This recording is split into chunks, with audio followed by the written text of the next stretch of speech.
Samtang Caroling hingpit usab nga ginilis dakbayan sa Lapu-Lapu. Samtang Mayor Junard Ahong Chan mas gustong usalang ka oras ang schedule sa Misa de Gallo aron siguradong makontrolar ang gidaghanon sa mga tao.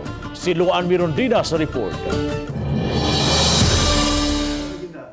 Makigtigom karong adlaw si Lapu-Lapu City Mayor Junard Ahong Chan sa mga kora paroko sa unom ka mga simbahan sa dakbayan sa Lapu-Lapu aron hisgutan ang schedule sa Misa de Gallo. Matod sa mayor, maminaw pa siya sa suhestyon sa mga kora paroko apan kun siya ang pabuton, mas gusto niyang ipahigayon kini human sa curfew. Manay sabutan either 5 or 5:30 ang ato ang ipahigayon nga Misa de Gallo, no? So mas maayo mo gani nga usa lang kay at least ang atong focus sa atong security ba dili bitaw balo na ka, no? Kinahanglan kita og tao nga mumanggid ani niya.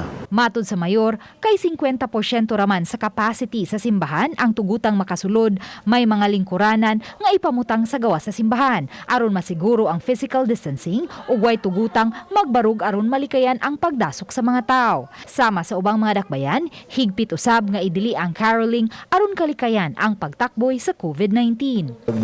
Bawal na to ang caroling sa pagkakaroon, no?